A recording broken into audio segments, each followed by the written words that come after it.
Assalamualaikum warahmatullahi wabarakatuh. Perkenalkan, nama saya Sulfianti, NIM 2003015000070, Fakultas Ilmu Keolahragaan, Prodi Pendidikan Jasmani Kesehatan dan Rekreasi. Baiklah, di pertemuan kali ini saya akan membahas mata kuliah pertumbuhan dan perkembangan fisik dengan judul Hakikat Perkembangan. Konsep psikologi perkembangan. Psikologi perkembangan merupakan cabang dari psikologi. Secara etimologi, psikologi berasal dari kata pis dan logos dalam bahasa Yunani. Pis berarti jiwa atau ruh, sedangkan logos berarti ilmu. Jadi secara etimologis, psikologi adalah ilmu yang mempelajari jiwa atau ruh. Seiring dengan berkembangnya ilmu ilmiah, definisi psikologi mulai dipertanyakan sebagai sebuah ilmu jiwa. Hal ini karena jiwa atau soul memiliki konsep yang terlalu abstrak, sedangkan ilmu pengetahuan menghendaki objeknya dapat diamati, dicatat, dan diukur. Para ilmuwan di bidang ini mencoba mengkaitkan jiwa atau ruh di sini dengan proses sensorik motorik, yaitu pemprosesan rangsangan yang terjadi oleh saraf-saraf indera dalam kurung sensoris di otak sampai terjadinya reaksi berupa gerakan otot, motoris, maupun sekris kelenjar-kelenjar. Aktivitas sensorik dan motorik dapat dicontohkan sebagai aktivitas yang paling banyak dilakukan dan terstimulasi ketika anak bermain. Permainan yang aktif akan melibatkan semua panca indera sebagai organ sensorik dan melibatkan sebagian besar otot muskulus sebagai organ motorik. Sejak itulah muncul berbagai definisi aru tentang psikologi dari para ahli seperti halnya Watson 1878 sampai 1985, Wundt 1897, Boltzmann dan Phelan 1987, Mayer 1996, Feldman 1996, dan tokoh-tokoh yang lainnya, bahwa dapat dijelaskan psikologi merupakan sebuah cabang ilmu yang mempelajari perilaku karena perilaku dianggap lebih mudah diamati, dicatat, dan diukur. Secara singkat, dapat dijelaskan bahwa psikologi perkembangan adalah cabang dari ilmu psikologi yang mempelajari secara sistematis perkembangannya perilaku manusia secara ontogenetik, yaitu mempelajari proses-proses yang mendasari perubahan-perubahan yang terjadi di dalam diri, baik perubahan dalam struktur jasmani, perilaku, maupun fungsi mental manusia sepanjang rentang hidupnya. Dalam kurung lifespan dari sini dapat dikatakan bahwa psikologi perkembangan merupakan suatu cabang ilmu psikologi yang mempelajari tingkah laku individu dapat berkembangnya beserta latar belakang yang mempengaruhinya. Manfaat mempelajari psikologi perkembangan: untuk mengetahui tingkah laku individu atau sesuai tidak dengan tingkah laku usia dan perkembangannya, untuk mengetahui tingkat kemampuan individu pada setiap fase perkembangannya, untuk mengetahui kapan individu bisa diberi stimulus pada tingkat perkembangan tertentu agar dapat mempersiapkan diri dalam menghadapi perubahan-perubahan yang akan terjadi pada anak, khusus bagi guru, agar dapat memilih dan memberikan materi dan metode yang sesuai dengan kebutuhan anak. B. Hakikat perkembangan. Perkembangan menurut Kartono dalam Sebur 2009 merupakan perubahan psikis sebagai hasil dari proses pematangan fungsi-fungsi psikis dan fisik yang ditunjang oleh faktor lingkungan dan proses belajar pada waktu tertentu menuju kedewasaan. Sementara itu, perkembangan menurut Yusuf 2009 adalah proses terjadinya berbagai perubahan yang terhadap yang dialami individu atau organisme menuju tingkat kedewasaan atau kematangannya dalam kurung maturation dan berlangsung secara sistematis, progresif, dan berkesinambungan baik terhadap fisiknya maupun psikisnya. 4 istilah yang berdekatan bahkan saling berkaitkan pengertiannya, yaitu pertumbuhan, growth,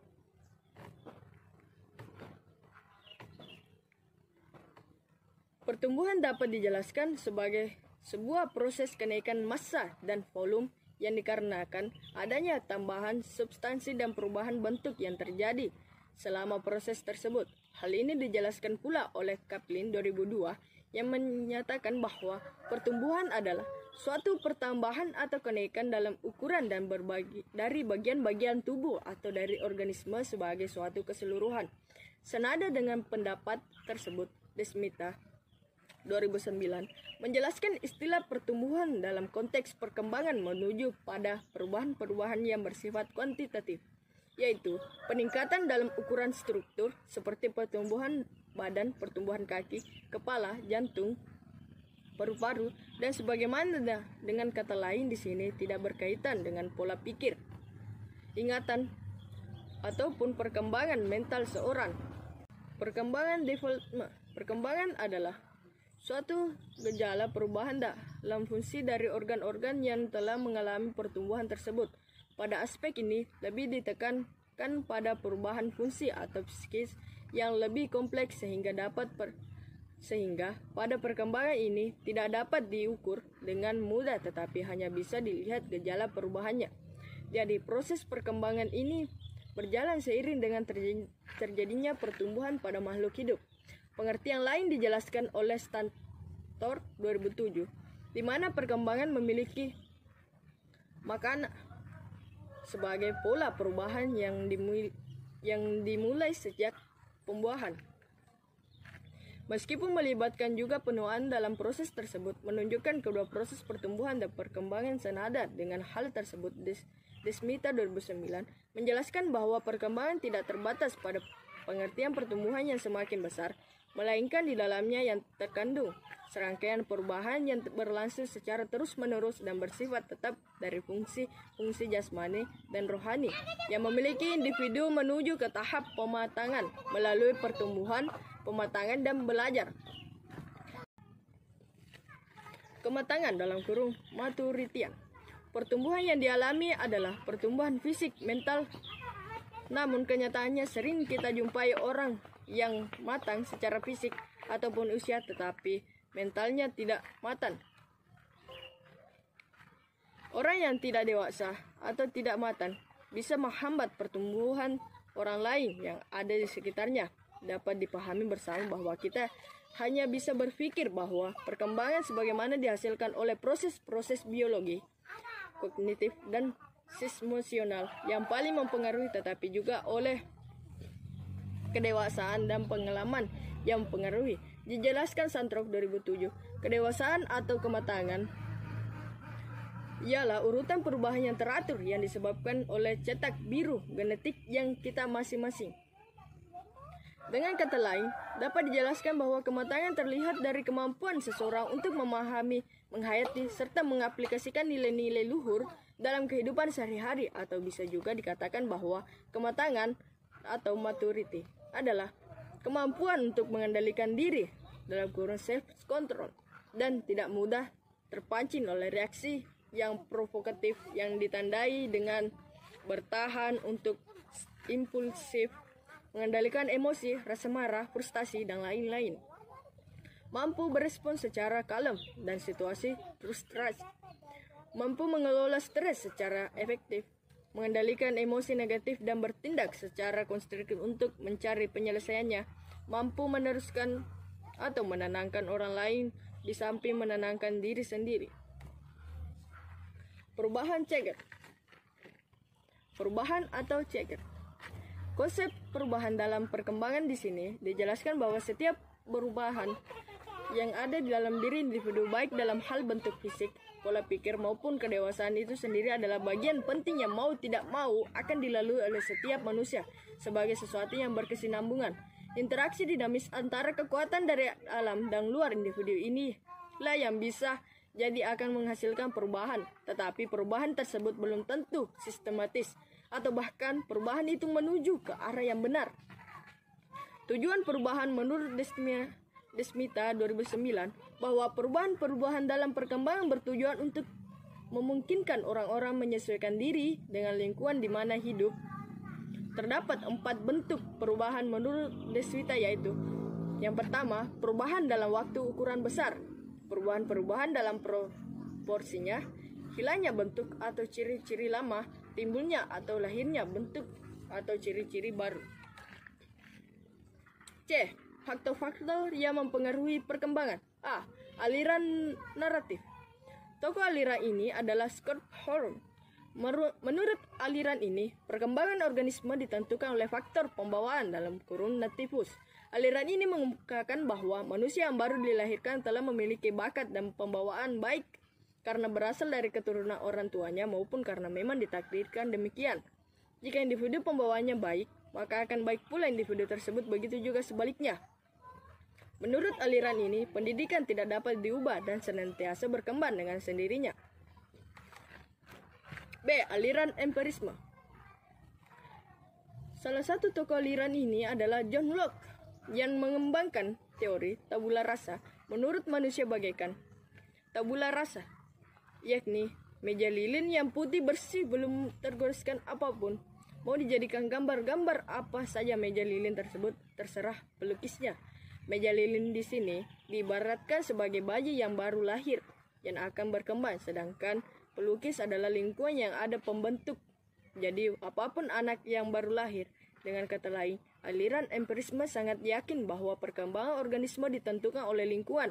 Bahkan J.B. Watson yang terkenal sebagai behaviorist dari Amerika Serikat pernah sesumbar, "Beri aku bayi, lalu mintalah kepadaku, mau dijadikan apapun bayi itu, maka dijadikan dokter, lawyer, guru, bahkan dijadikan kriminal, mintalah kepadaku."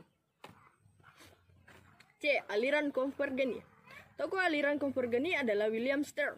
Aliran ini meyakini bahwa baik faktor pembawaan maupun faktor lingkungan sama penting bagi perkembangan organisme. Dengan kata lain, aliran ini dipercayai bahwa faktor yang mempengaruhi perkembangan manusia tidak hanya berasal dari lingkungan atau pengalaman saja ataupun pembawaan saja, tapi dipengaruhi oleh keduanya. Faktor pengalaman tidak berarti apa-apa tanpa faktor pengalaman, begitu saja, begitu juga sebaliknya. Perkembangan yang sehat akan berkembangan jika ada kombinasi dari fasilitas yang diberikan oleh lingkungan dan potensial kodrati anak bisa mendorong berfungsi segenap kemampuan anak. D. Prinsip perkembangan. Pada dasarnya, setiap fase perkembangan satu dengan lainnya saling berkaitan erat. Hal ini membuktikan bahwa manusia merupakan satu kesatuan yang utuh. Adapun tujuan perkembangan adalah untuk menjadikan individu manusia dewasa yang mandiri. Adapun prinsip-prinsip perkembangan, yaitu perkembangan tidak terbatas pada perubahan secara fisik, namun mencakup rangkaian perubahan yang bersifat progresif, teratur, koheren, dan berkesinambungan. Perkembangan selalu menuju proses diferensiasi dan integrasi. Perkembangan dimulai dari respon-respon yang bersifat umum menuju khusus. Setiap orang akan mengalami tahapan perkembangan yang berlangsung secara berantai. Setiap individu mempunyai tempo kecepatan perkembangannya sendiri-sendiri. Di dalam perkembangan, dikenal adanya irama atau naik turunnya proses perkembangan. Setiap individu, seperti halnya organisme lainnya, memiliki dorongan dan hasrat mempertahankan diri dari hal-hal yang negatif seperti rasa sakit, rasa tidak aman, kematian, dan sebagainya. Dalam perkembangan tersebut, masa pekah, yaitu suatu masa dalam perkembangan individu di mana suatu fungsi jasmani ataupun rohani dapat berkembang dengan cepat jika mendapat latihan yang baik dan kontinu. Perkembangan tiap-tiap individu pada dasarnya tidak hanya dipengaruhi oleh faktor pembawaan sejak lahir, tetapi juga oleh lingkungan. Selain apa yang dijelaskan di atas terhadap pula beberapa konsep lain tentang prinsip-prinsip yang menyertai di dalam pertumbuhan dan perkembangan yang ada sebagai berikut. A. Perkembangan melibatkan perubahan. Perkembangan diartikan sebagai deretan progresif dari perubahan yang teratur dan koheren. Maksudnya perubahan yang terjadi terarah maju dan menunjukkan hubungan nyata antara perubahan yang terjadi, baik yang telah mendahului atau perubahan yang akan mengikutinya. Menurut para ahli, menurut Vision dalam Horlock 2007, tujuan perubahan perkembangan adalah upaya untuk terjadi orang terbaik secara fisik dan mental dalam kurung aktualisasi diri. Namun berhasil tidaknya mencapai tujuan tersebut tergantung pada hambatan yang dihadapinya. Bagaimana cara menanggulanginya? Hambatan-hambatan datang dari lingkungan dan diri sendiri. B. Perkembangan awal lebih kritis daripada perkembangan selanjutnya. Sebuah kenyataan menunjukkan bahwa tahun-tahun pertama sekolah merupakan saat yang kritis bagi perkembangan anak. Beberapa ahli juga mengutarakan pendapatnya, diantaranya Milton dalam Horlock 2004 menyatakan bahwa masa kanak-kanak meramalkan masa dewasa, sebagaimana pagi hari meramalkan hari baru. Selanjutnya, menurut ahli Goodlake dalam Horlock 2004, menyimpulkan bahwa remaja yang berpotensi menjadi anak nakal dapat diidentifikasikan sedini usia 2 atau 3 tahun karena perilaku antisosialnya. Selanjutnya, menurut ahli Erikson dalam Horlock 2004, juga menyimpulkan bahwa masa kanak-kanak merupakan gambaran awal manusia sebagai manusia, tempat di mana kebaikan dan sifat buruk akan berkembang mewujudkan diri meskipun terlambat tetapi pasti. Ia juga menerangkan apa yang akan dipelajari seorang anak tergantung bagaimana orang tua memenuhi kebutuhan akan makanan, perhatian, cinta, kasih, dan sayang. C. Perkembangan merupakan hasil proses kematangan dan belajar. Ciri perkembangan fisik dan mental sebagian besar dari proses kematangan intrinsik dan sebagian besar dari latihan dan usaha individu. Proses kematangan intrinsik adalah terbukanya karakteristik yang secara potensial ada pada individu yang berasal dari warisan genetik. Dalam fungsi filogenetik, fungsi umum rasa misalnya merangkak, duduk, dan berjalan. Dalam fungsi ontogenetik, fungsi khas untuk individu misalnya berenang, melempar bola, naik sepeda. Kecenderungan yang diwariskan tidak dapat matang sepenuhnya tanpa dukungan lingkungan. Belajar adalah perkembangan yang berasal dari latihan dan usaha. Sebagai contoh, anak yang mempunyai tahanan saraf dan otot yang superior akan mempunyai bakat, tapi kalau tidak ada kesempatan berlatih dan bimbingan yang sistematis, anak itu tidak akan dapat mengembangkan potensi yang dimilikinya. Belajar dapat terjadi secara imitasi. Individu secara sadar meniru apa yang dilakukan oleh orang lain. Identifikasi sebagai suatu usaha individu untuk menerima sikap, nilai, motivasi, dan perilaku orang yang dihormati atau dicintai. Itulah tadi presentasi saya. Lebih dan kurangnya mohon dimaafkan. Terima kasih. Wassalamualaikum warahmatullahi wabarakatuh.